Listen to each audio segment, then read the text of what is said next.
Today, we're embarking on a deep dive that looks at time in a really fascinating way. Our source material is a specific stack of lectionary readings and some accompanying reflections, all anchored to November 30, 2025. The very first day of the Advent season. Exactly. And if you think this season is just about, quiet waiting, this stack of sources is going to completely upend that notion. It's a remarkable collection. I mean, it sets up this inherent tension right from the start. How so? Well, you have these ancient prophecies giving us this spectacular long-view vision of total global transformation, of peace. Okay. But then simultaneously, you get these immediate, urgent, almost startling commands for present-day action, for moral clarity. And that's really our mission today. We're going to try to synthesize those three core elements the readings present. Right. You have the ultimate destination of peace, then this radical urgency of the present moment, and finally, a really practical definition of what readiness actually demands of you, the listener. And we're pulling from Isaiah, Psalm 122, Romans, and Matthew. A great stack. The genius of starting here, I think, is that it gives us the destination before we even discuss the journey. It answers that question, what are we waiting for?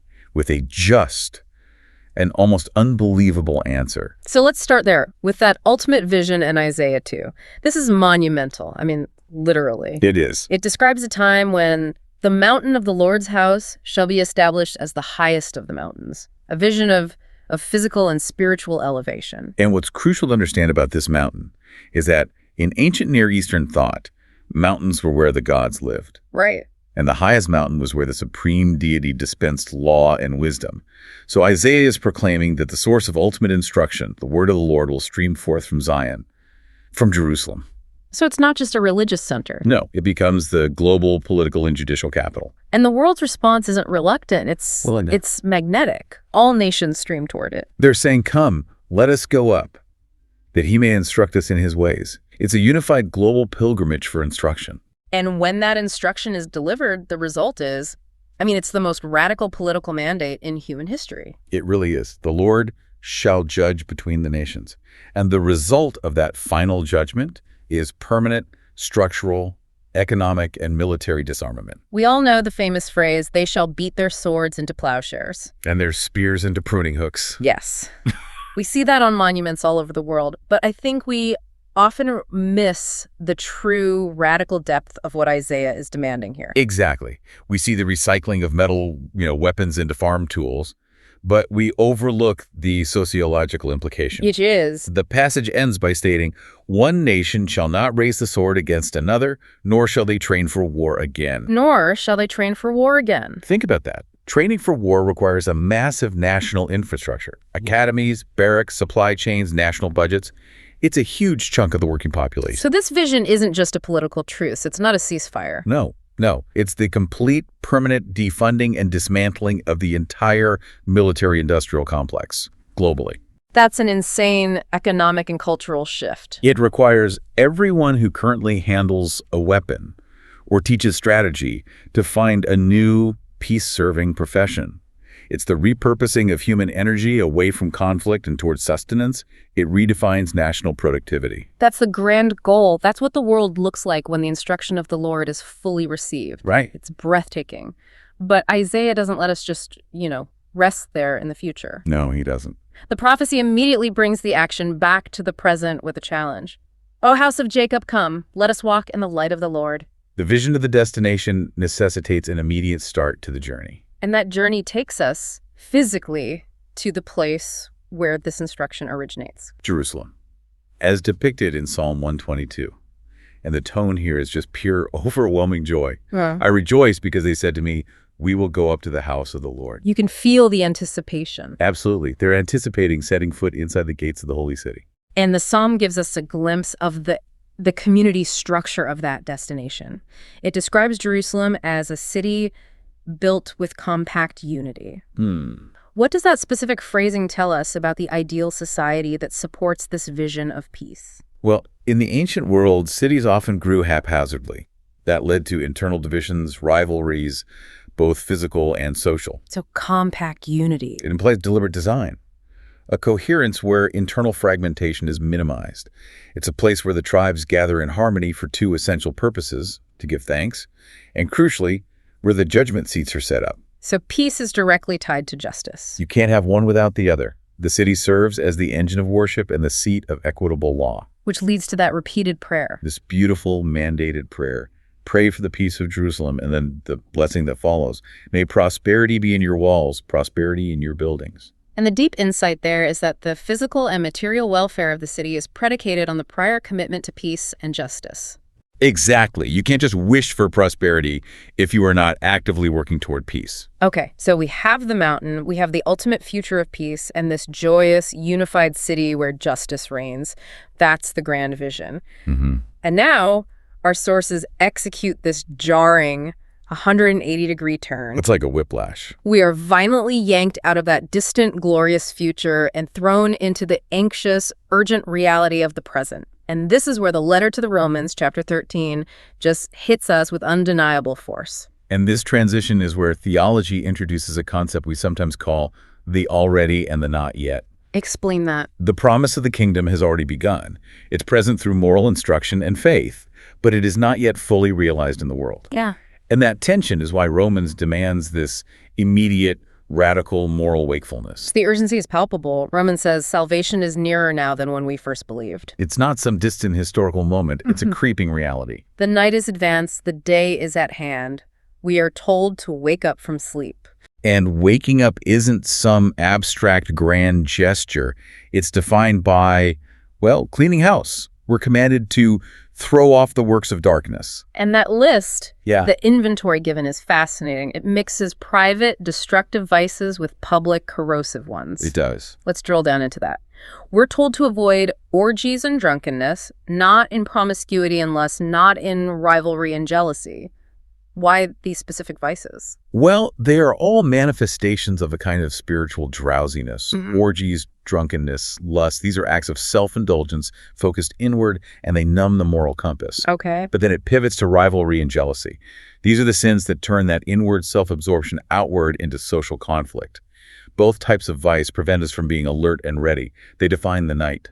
So if that's what we throw off, the positive command is equally specific. We have to put on the armor of light. It's not enough to just stop doing bad things. You have to actively equip yourself for the light. Yes.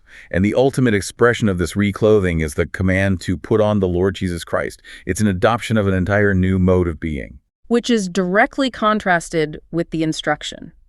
Make no provision for the desires of the flesh. And that links back perfectly to Isaiah. Ah, I see the connection now.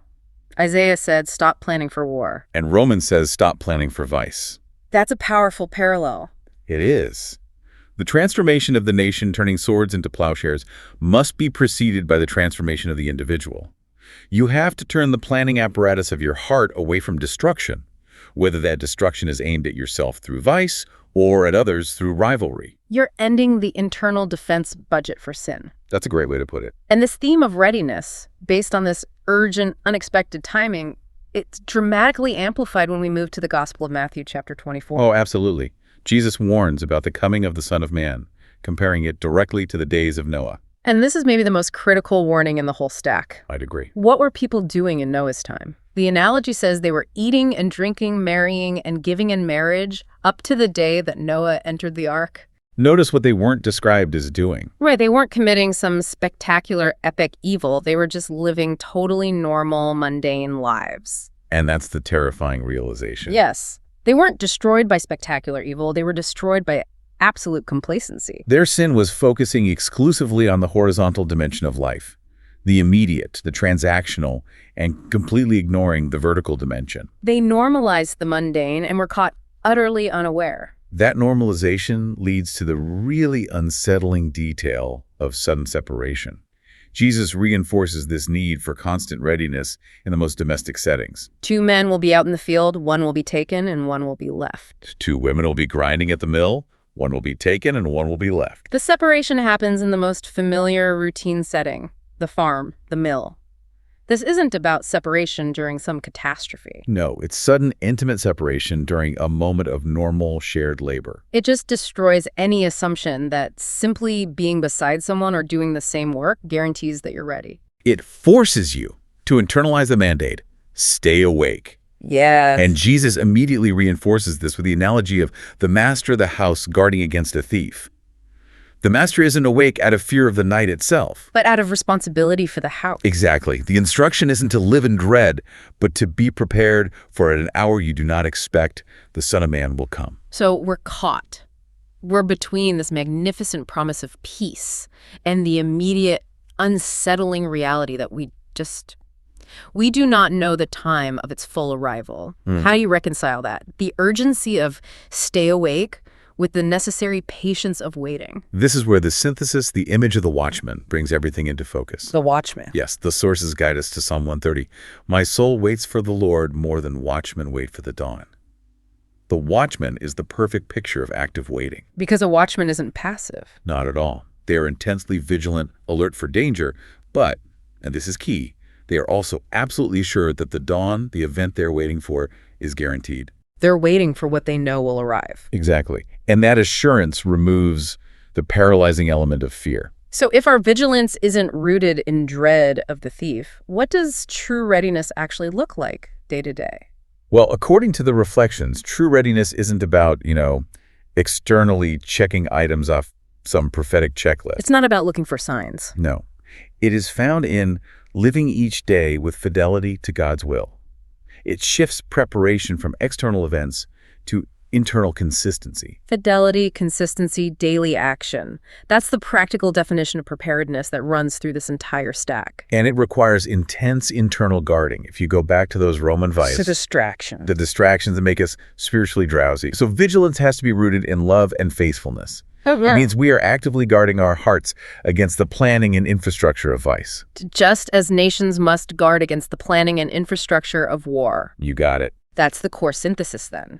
This deep dive reveals that the journey to Isaiah's grand vision of global peace and disarmament. It requires us to first execute the internal disarmament commanded in Romans and Matthew.